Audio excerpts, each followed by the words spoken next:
Sir నమస్తే sir. నమస్తే అమ్మా. మీ పేరండి? నా పేరు వెంకట్రావు. ఏం చేస్తుంటారు సార్? నేను కాంట్రాక్టర్ని, మాజీ కార్పొరేటర్. సార్ కూటమి ప్రభుత్వం అధికారంలోకి వచ్చి 11 నెలలు అవుతుంది సార్. చంద్రబాబు పాలన ఎలా ఉందంటారు? బాగానే ఉందండి. ఇదివరకు మంది చాలా బెటరు. వైసీపీ వాళ్ళు చంద్రబాబు పాలనలో వ్యతిరేకత వచ్చింది అంటున్నారు సార్. ఎంతవరకు నిజమంటారు? వాళ్ళ ప్రచారం చేసుకుంటున్నారు తప్ప ఏం లేదండి. సామాన్య ప్రజలు అందరూ కూడా మంచిగా చెప్పుకుంటున్నారు. రోడ్లు బాగు చేశారు, డెవలప్మెంట్ చేశారు, ఇండస్ట్రీలు వస్తున్నాయి, సాఫ్ట్వేర్ కంపెనీలు వస్తున్నాయి, అమరావతి బాగు చేస్తున్నారు, పోలవరం అయిపోవచ్చింది, దగ్గర పడింది. అన్ని రకాలుగా బాగు చేస్తున్నప్పుడు ప్రచారం చేయడం తప్ప, అసత్య ప్రచారం చేయడం తప్ప ఏం లేదు. 3 ఏళ్ళు కళ్ళు మూసుకోండి, నెక్స్ట్ వచ్చేది మన ప్రభుత్వమే. జగన్ చేస్తున్న వ్యాఖ్యల్లో నిజమెంత ఉందంటారు? అది 30 పక్కన 0 పెట్టుకోమని గతంలో ఒక ఆయన చెప్పారు. అలాగే 30 కాదు 300 సంవత్సరాలు పెట్టుకోమన్నది, దాని తప్పులేదు. అది ఎవరో ఆయన సెల్ఫ్ కాన్ఫిడెన్స్, అది ప్రజల్లో మాత్రం లేదు. మన తిరుమల దేవస్థానం ఉంది సార్. ఎవరి పాలనలో ఏర్పాట్లు బాగున్నాయి అంటారు? ఇప్పుడే బాగున్నాయండి.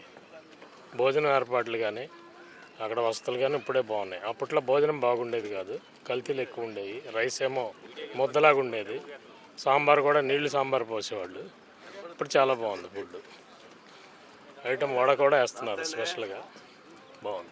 మెగా డిఎస్సి 4 కూటమి ప్రభుత్వం నోటిఫికేషన్ రిలీజ్ చేసింది సార్. మీకు ఎలా అనిపించింది?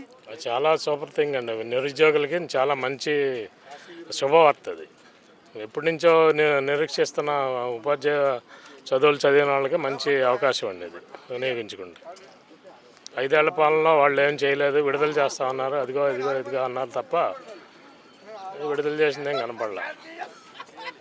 ఎన్నో వేలు చేస్తా ఉన్నారు, 100లో చేశారు చివరిలో. కరెంట్ ఛార్జీలు పెరిగాయి అంటూ వైసీపీ వాళ్ళు మాట్లాడుతున్నారు సార్. నిజంగా పెరిగాయి అంటారా? అవి ఎప్పటి నుంచో వస్తున్న ఆనవాయితీ అండి. అది వాళ్ళ గవర్నమెంట్లోనే పెరిగినాయి, వీళ్ళ గవర్నమెంట్లోనే పెరుగుతున్నాయి.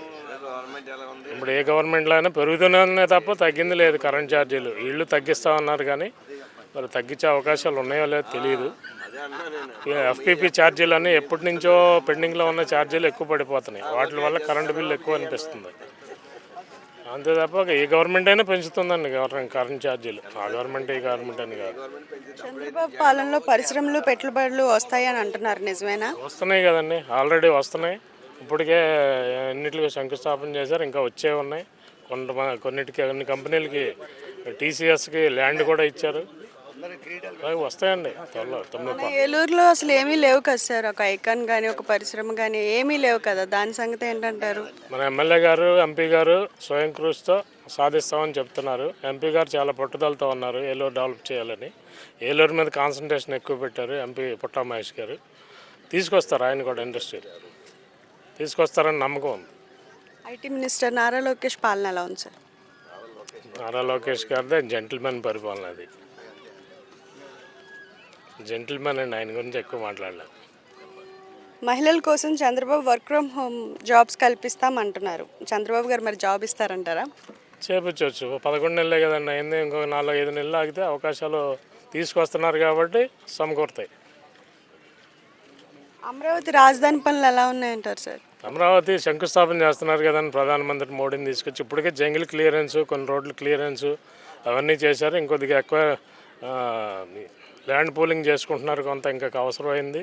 అలాగే ఇంటర్నేషనల్ ఎయిర్పోర్ట్కి స్థలం కేటాయిస్తున్నారు. స్టార్ట్ అయినాయండి బాగా. ఈ రాజధాని పేరుతో ధనం సొమ్ము చంద్రబాబు గారు నాశనం చేస్తున్నారని వైసీపీ వాళ్ళు అంటున్నారు సార్.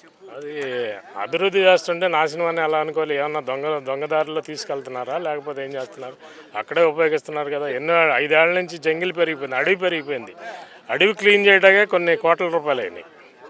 అలాగే పాత గవర్నమెంట్లో అడవి పెంచకపోతే ఈ ఎన్ని కోట్లు వేస్ట్ అవ్వవు కదా. అదే వేస్ట్ కింద చూపిస్తున్నారేమో అనుకుంటున్నాను.